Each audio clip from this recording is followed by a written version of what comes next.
Welcome. You're listening to Nightlight Audio. Come sit with me and let me read you a story. This is The Remarkable Rocket by Oscar Wilde. The king's son was going to be married, so there were general rejoicings. He had waited a whole year for his bride, and at last she had arrived.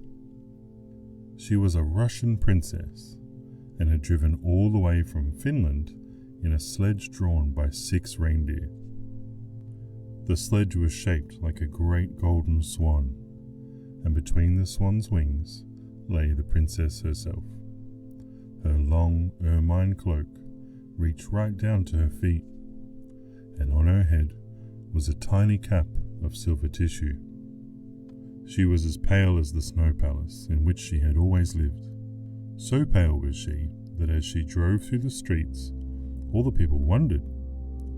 "She is like a white rose," they cried, and they threw down flowers on her from their balconies. At the gate of the castle, the prince was waiting to receive her. He had dreamy violet eyes, and his hair was like fine gold. When he saw her, he sank upon one knee and kissed her hand. "Your picture was beautiful," he murmured, "but you are more beautiful than your picture." And the little princess blushed. "She was like a white rose before," said the young page to his neighbor, "but she is like a red rose now," and the whole court was delighted. For the next 3 days, everybody went about saying, "White rose, red rose, red rose, white rose." And the king gave orders that the page's salary was to be doubled. As he received no salary at all, this was of not much use to him, but it was considered a great honor and was duly published in the court gazette. When the 3 days were over, the marriage was celebrated. It was a magnificent ceremony, and the bride and bridegroom walked hand in hand under a canopy of purple velvet embroidered with little pearls. Then there was a state banquet, which lasted for a full 5 hours. The prince and princess sat atop the great hall and drank out of a cup of clear crystal. Only true lovers could drink out of this cup, for if false lips touched it, it grew grey and dull and cloudy. "It's quite clear that they love each other," said the little page, "as clear as crystal." And the king doubled his salary a second time. "What an honor!" cried all the courtiers. After the banquet there was to be a ball. The bride and the bridegroom were to dance the rose dance together, and the king had promised to play the flute. He played very badly, but no one had ever dared tell him so, because he was the king. Indeed, he knew only 2 airs, and was never quite certain which one he was actually playing. But it made no matter, for whenever he did, everybody cried out, "Oh, charming, charming." The last item on the program was a grand display of fireworks, to be let off exactly at midnight. The little princess had never seen a firework in her life, so the king had given orders that the royal pyrotechnist should be in attendance on the day of her marriage. "What are fireworks like?" she asked the prince one morning, as she was walking on the terrace. "They are like the aurora borealis," said the king, who always answered questions that were addressed to other people. "Only much more natural. I prefer them to the stars myself, as you always know when they're going to appear, and they are as delightful as my own flute playing. You must certainly see them." So, at the end of the king's garden, a great stand had been set up, and as soon as the royal pyrotechnist had put everything in its proper place, the fireworks began to talk to each other. "The world is certainly very beautiful," cried the little squib. "Just look at these yellow tulips. Why, if they were real crackers, they could not be lovelier. I am very glad I have travelled. Travel improves the mind wonderfully, and does away with all of one's prejudices." "The king's garden is not the world, you foolish squib," said a big Roman candle. "The world is an enormous place, and it would take you at least 3 days to see it thoroughly." "Any place you love is the world to you," exclaimed a pensive Catherine Wheel, who had been attached to an old deal box early in life, and prided herself on her broken heart. "But love is not fashionable anymore. The poets have killed it. They wrote so much about it that nobody believed them. And I'm not surprised. True love suffers and is silent. I remember myself once, but it is no matter now. Romance is a thing of the past." "Nonsense," said the Roman candle. "Romance never dies. It's like the moon, it lives forever. The bride and the bridegroom, for instance, they love each other very dearly. I heard all about them this morning from a brown paper cartridge, who happened to be staying in the same drawer as myself, and he knew all of the latest court news." But the Catherine Wheel shook her head. "Romance is dead. Romance is dead. Romance is dead," she murmured. She was one of those people who think that if you say the same thing over and over a great many times, it becomes true in the end. Suddenly, a sharp, dry cough was heard, and they all looked around. It came from a tall, supercilious-looking rocket who was tied to the end of a long stick. He always coughed before he made any observation, so as to attract attention. "Ahem, ahem," he said, and everybody listened except for the poor Catherine's Wheel, who was still shaking her head and murmuring, "Romance is dead." "Order! Order!" cried out the cracker. He was something of a politician, and he had always taken a prominent part in the local elections, so he knew the proper parliamentary expressions to use. "Quite dead," whispered the Catherine Wheel, and she went off to sleep. As soon as there was a perfect silence, the rocket coughed a third time and begun. He spoke with a very slow and distinct voice, as if he was dictating his memoirs, and always looked over the shoulder of the person to whom he was talking. In fact, he had a most distinguished manner. "How fortunate it is for the king's son," he remarked, "that he is to be married on the very day on which I am to be let off. Really, if it had been arranged beforehand, it could not have turned out any better for him. Princes are always lucky." "Dear me," said the little squib, "I thought it was quite the other way, and that we were to be let off in the prince's honour." "It may be so with you," he answered. "Indeed, I have no doubt that it is. But with me, it is different. I am a remarkable rocket, and come of my remarkable parents. My mother was the most celebrated Catherine Wheel of her day, and was renowned for her graceful dancing. When she made her great public appearance, she spun around 19 times before she went out, and each time that she did so, she threw into the air 7 pink stars. She was 3.5 feet in diameter and made of the very best gunpowder. My father was a rocket like myself, and of French extraction. He flew so high that the people were afraid that he would never come down again. He did though, for he was of a kindly disposition, and he made a most brilliant descent in a shower of golden rain. The newspapers wrote about his performance in very flattering terms. Indeed, the Court Gazette called him a triumph of the pyrotechnic art. Pyrotechnic, you mean?" said a Bengal light. "I know it's pyrotechnic, for I've seen it written on my own canister."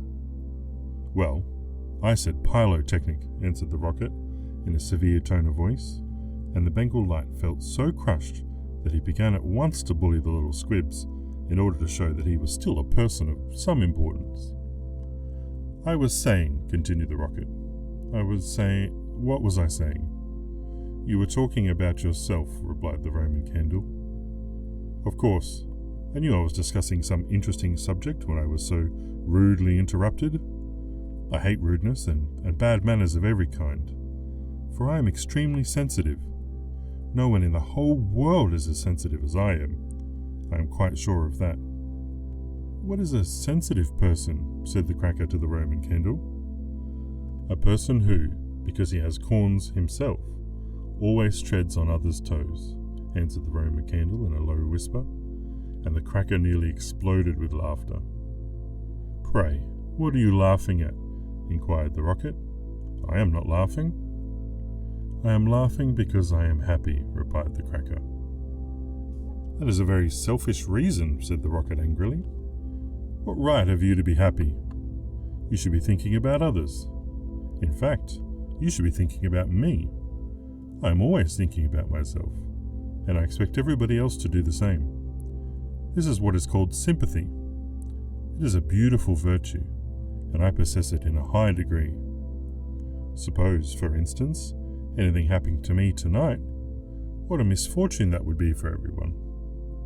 The prince and the princess would never be happy again. Their whole married life would be spoiled. And as for the king, I know he would not ever get over it.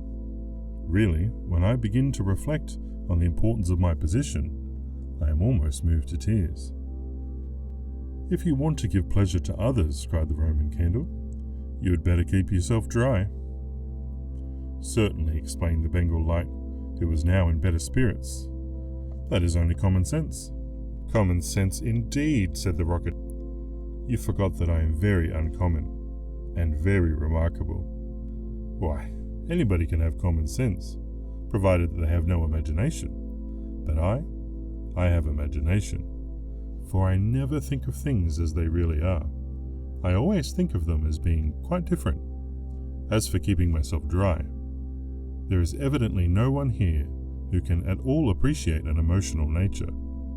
Fortunately for myself, I don't care.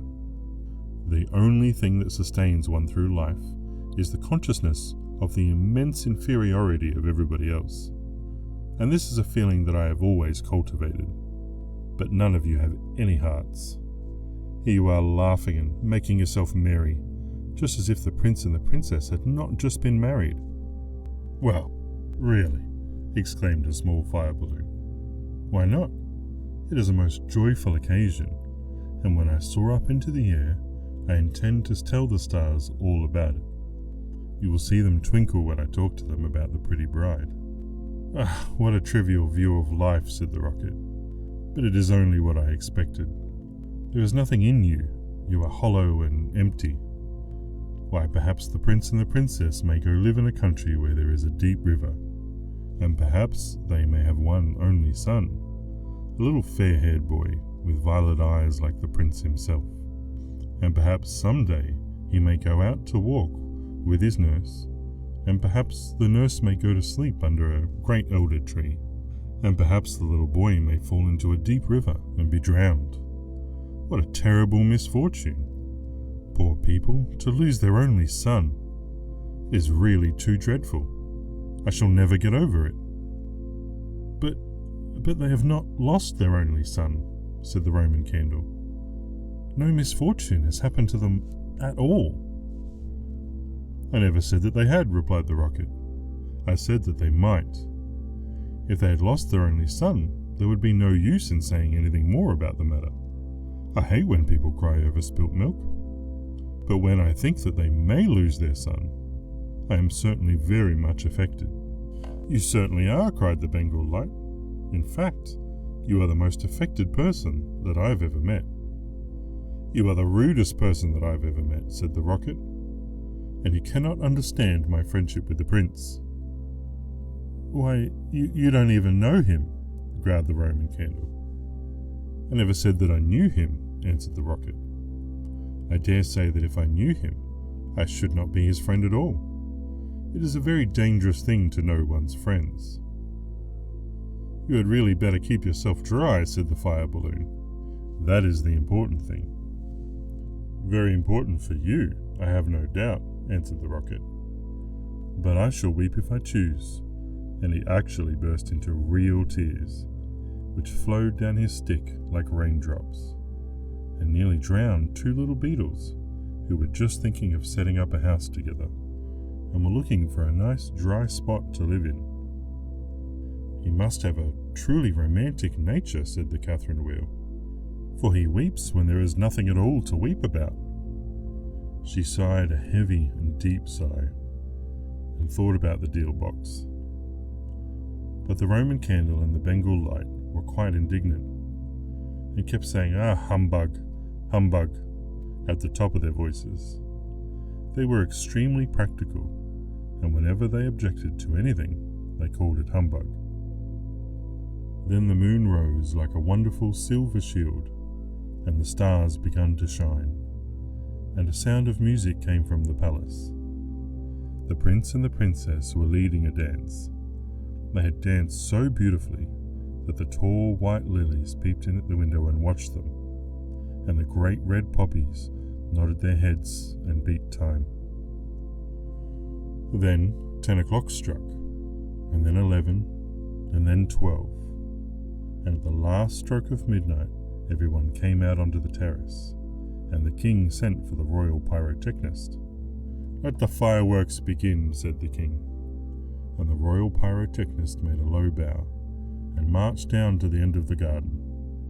He had 6 attendants with him, each of whom carried a lighted torch at the end of a long pole.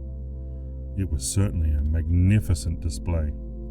Whiz, whiz went the Catherine Wheel as she spun around and around. Boom, boom went the Roman candle, and then the squibs danced all over the place, and the Bengal lights made everything look scarlet. "Goodbye," cried the fire balloon as he soared away, dropping tiny blue sparks. "Bang, bang," answered the crackers, who were enjoying themselves immensely. Everyone was a great success, except for the remarkable rocket. He was so damp with crying that he could not go off at all. The best thing in him was the gunpowder, and that was all so wet with tears that it was of no use. All his poor relations, to whom he would never speak except for with a sneer, shot up into the sky like wonderful golden flowers with blossoms of fire.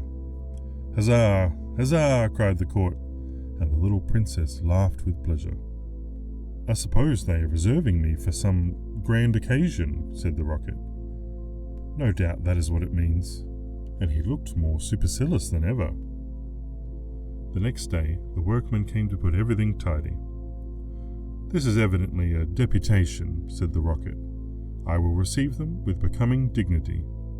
So he put his nose in the air and began to frown severely, as if he were thinking about some very important subject. But they took no notice of him at all till they were just going away. Then one of them caught sight of him. "Hello," he cried, "what a bad rocket!" and threw him over the wall into a ditch. "Bad rocket! Bad rocket!" he said, as he whirled through the air. "Impossible! Grand rocket! That is what the man said. Bad and grand, they sound very much the same. Indeed, they often are the same." And then he fell into the mud. "It's not very comfortable here," he remarked, "but no doubt it is some fashionable watering place, where they have sent me away to recruit my health. My nerves are certainly very much shattered, and I require rest." Then a little frog with bright jewelled eyes and a green mottled coat swam up to him. "A new arrival, I see," said the frog. "Well, after all, there is nothing like mud. Give me rainy weather and a ditch and I'm quite happy. Do you think it will be a wet afternoon?" "I am sure that I hope so. But the sky is quite blue and cloudless. What a pity." "Ahem! Ahem!" said the rocket, and he began to cough. "What a delightful voice you have!" cried the frog.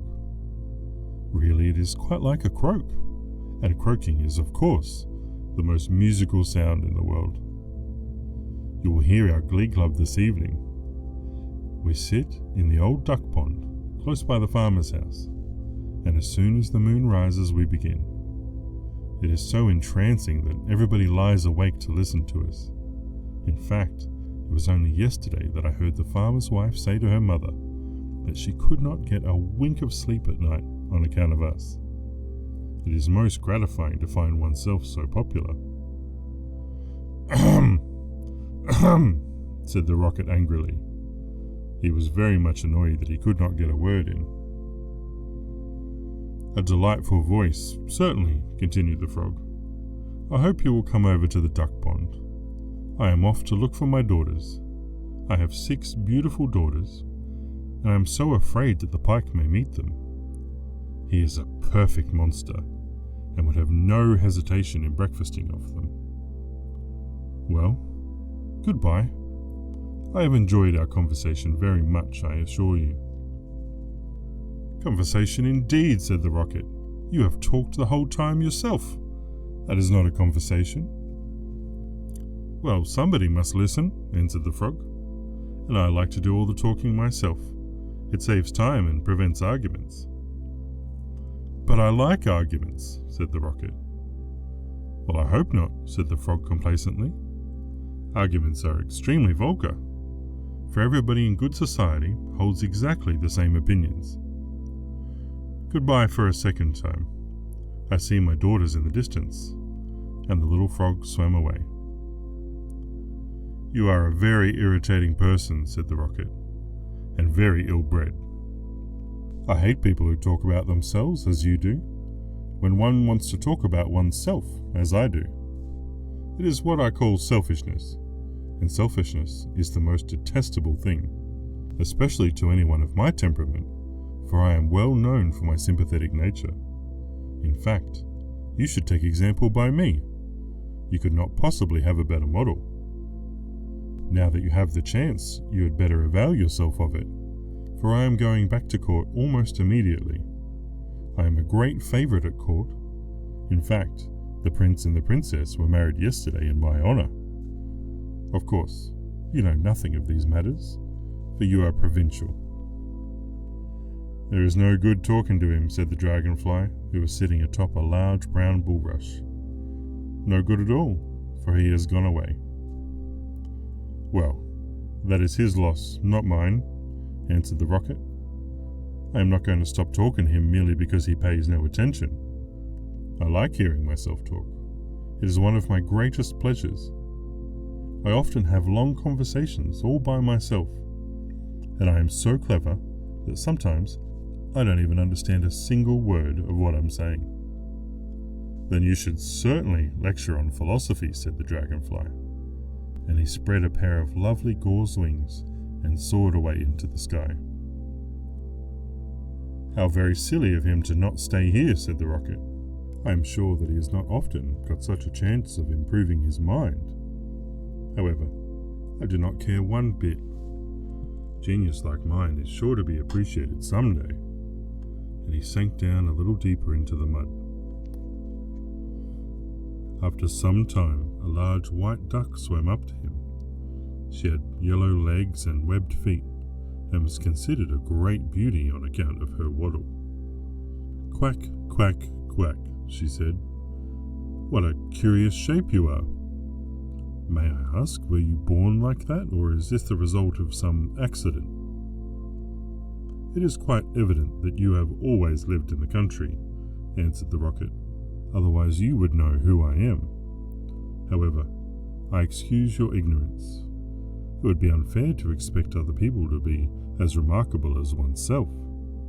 You will no doubt be surprised to hear that I can fly up into the sky and come down in a shower of golden rain." "I don't think much of that," said the duck, "as I cannot see what use it is to anyone.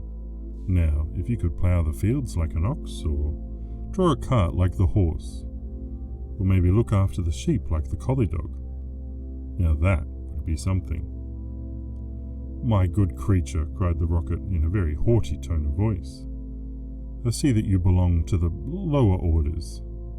A person of my position is never useful. We have certain accomplishments, and that is more than sufficient. I have no sympathy myself with industry of any kind, least of all with such industries as you seem to recommend. Indeed, I have always been of the opinion that hard work is simply the refuge of people who have nothing whatever to do. Well, well, said the duck, who was of a very peaceful disposition and never quarrelled with anyone. Everybody has different tastes. I hope, at any rate, that you are going to take up your residence here. Oh dear no, cried the rocket. I am merely a visitor, a distinguished visitor. The fact is that I find this place to be rather tedious. There is neither society here nor solitude. In fact, it is essentially suburban. I shall probably go back to the court, for I know that I am destined to make a sensation in the world. I had thoughts of entering the public life myself once, cried the duck. There are so many things that need reforming.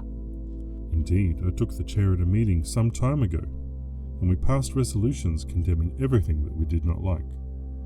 However, there did not seem to have been much effect.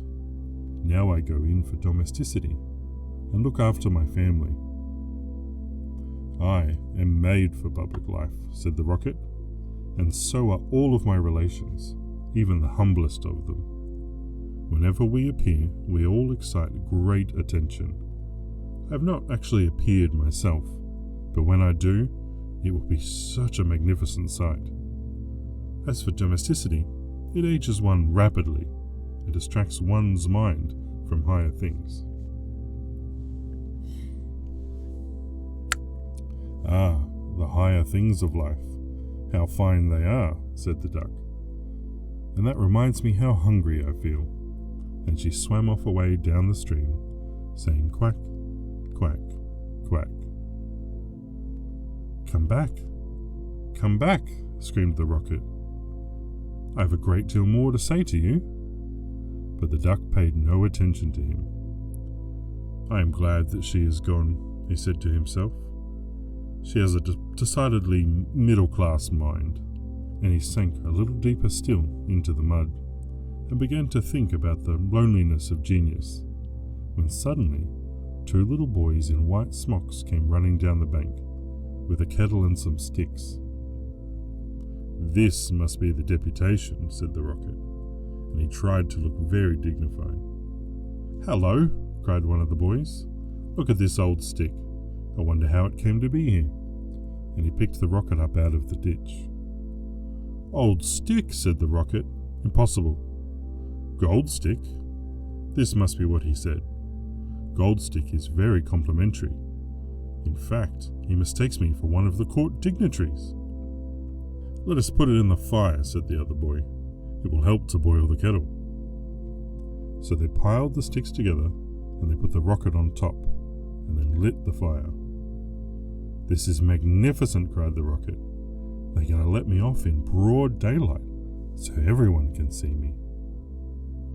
We will go to sleep now, they said, and when we wake, the kettle will be boiled. And they lay down on the grass and shut their eyes. The rocket was very damp, so he took a long time to burn. At last, however, the fire caught him. Now I am going to go off, he cried, and he made himself very stiff and straight.